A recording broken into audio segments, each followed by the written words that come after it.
On this episode, we're talking about 3 underrated life skills for Gen Zs to master in 2 weeks. Number 1 is smiling and saying hi to people as you're walking around, as you're walking down the street, as you're in the office, as you're in the grocery store. Put your phone away and smile and say hello to people. I know this might be a Midwestern thing because I used to have a friend in grad school who's from New Jersey, and she came to the Midwest and she's like, this is weird. And then she moved back to the East Coast and she's like, no one's saying hello to me. And I was like, yeah, because you left the Midwest. But it's huge. I remember when I was an intern at Boys Town, and Dr. Pat Fryman it seemed constantly, I don't think it was, but a few times throughout my internship year, he would mention to like all of the staff psychologists about one characteristic about me.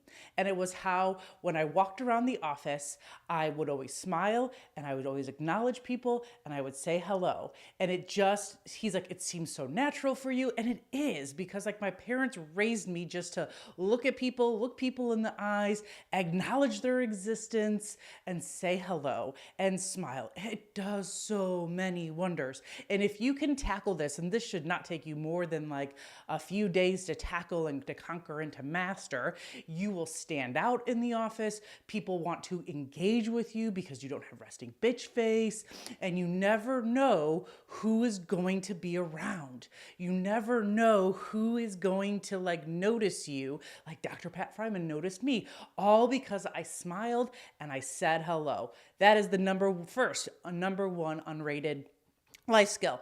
Parents. All right, how do you advocate? How do you get your kids to do this? Model it. Put your phones away when you're walking them to school, when you're in the grocery store. Have your head up, your chest high. Be smiling, and not the awkward like, like no, like hi, how are you? Like, and it's just common courtesy, and eventually it will become natural. I promise. Parents, model it for your kids. Encourage your kids to do it. You might have to be like, hey, say hi to Mr. Jordan. Hi, Mr. Jordan. And eventually it becomes natural. It becomes second nature. Your kids will do it, and then it's something that they won't have to struggle with in adulthood like our Gen Zs are. All right.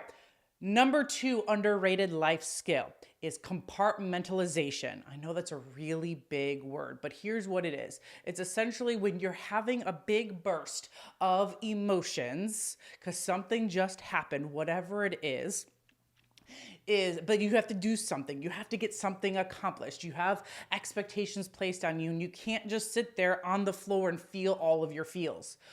What you're going to do is essentially like compartmentalize those feelings and everything that's going wrong in your life until you can get your stuff accomplished, and then you're going to go back to it and then feel your emotions later on.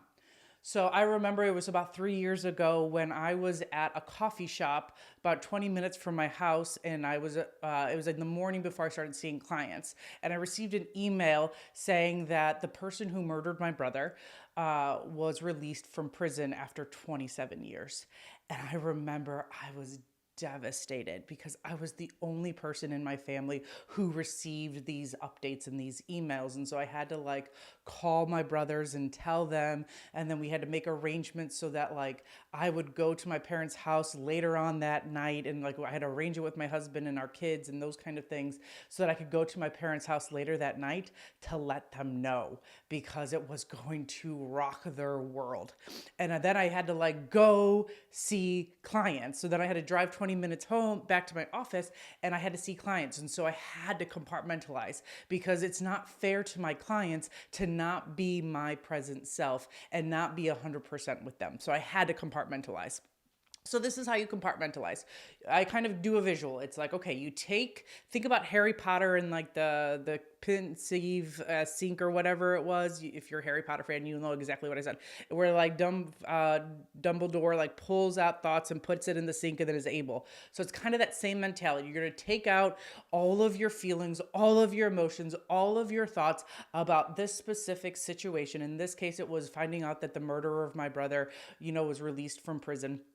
And you're going to put it in this fake box. You're going to stick it in the box or close the box, and you're going to put the box on the shelf. Then you're gonna go do whatever it is that you need to accomplish. You're gonna do it, and if thoughts come in, intrusive thoughts come in, you're going to become aware of them and you're gonna acknowledge them. Oh, there's that thought, and then you're gonna let it pass on by. Or if it's a feeling, oh, I'm aware of that feeling, I'm going to acknowledge it, and then I'm going to let it pass on by. Then once you are done accomplishing everything that you needed to accomplish, and you have the time and the place and the space and maybe support systems, you're going to go to that, wherever that is, you're going to take the box off the shelf, you're going to open it up, and you are just going to feel all of the feels. You're going to process, you're going to think about your feelings and your thoughts. Where is it coming up in your body? Where are you feeling it? What are the thoughts? Maybe you do some expressive journaling, which is writing down what's bothering you about the situation for 15 minutes, and you're just going to write for 15 minutes, and you're going to do that for 2 to 3 days about the same prompt, like what is bothering you about the situation. That's the secret of compartmentalization. You can't avoid it. You can't sweep it under the rug. You have to face it. You have to go back when you have the time, the place, and the space, and you have to pull it off the shelf, and you have to process it, or else it's just going to eat you alive.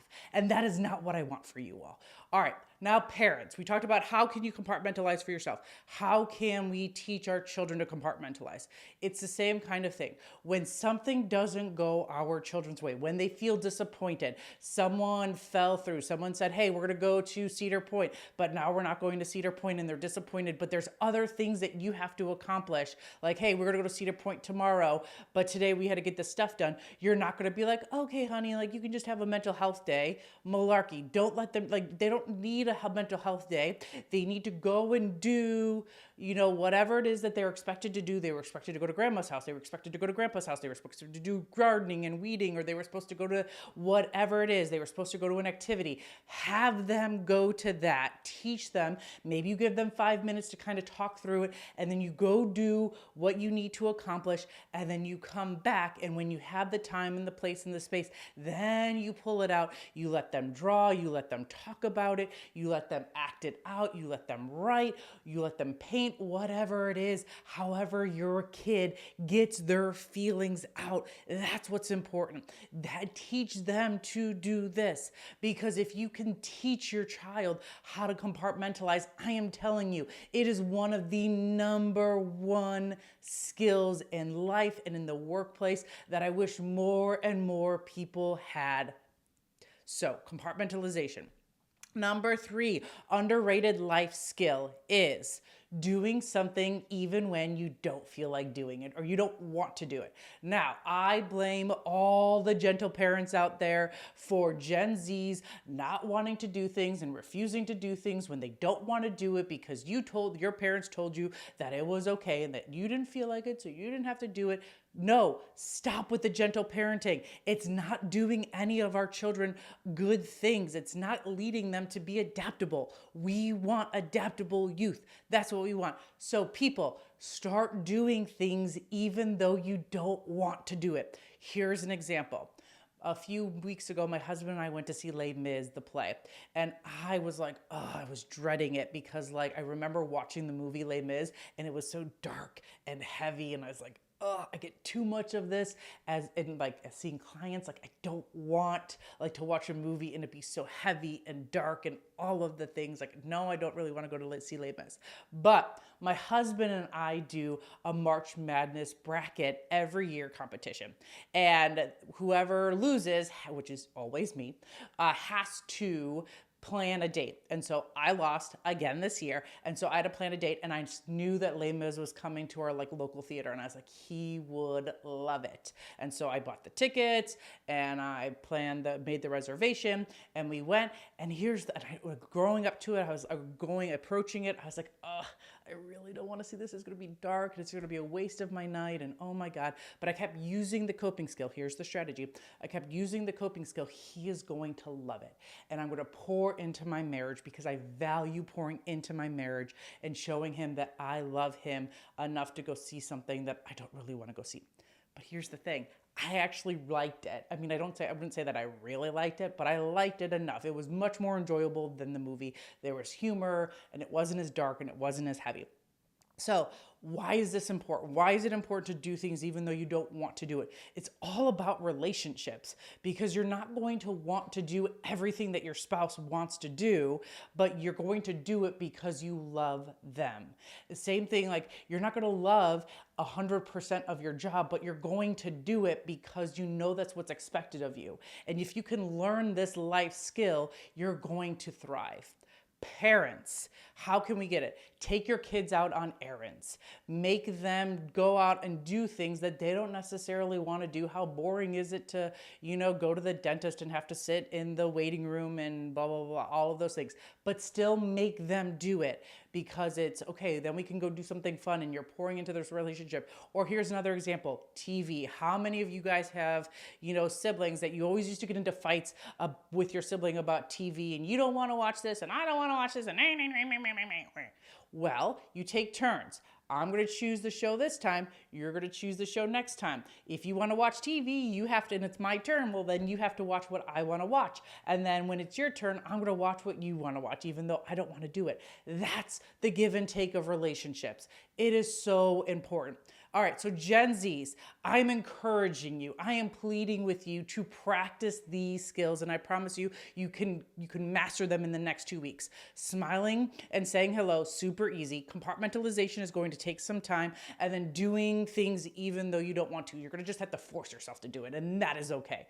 But parents, doing the same thing, teaching your kids these 3 life skills are going to get us thriving and succeeding, because these are good life skills that not very many people are talking about, but I think they're so important.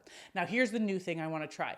I want some engagement. I want you guys to put some comments in. What is an underrated life skill that I have not talked about in this video? Put it in the comment section. I would love to hear from you all. I want some engagement. I don't want to be talking at a camera all the time. I want to be having some engagement with you all. So put in the comment section below an underrated life skill.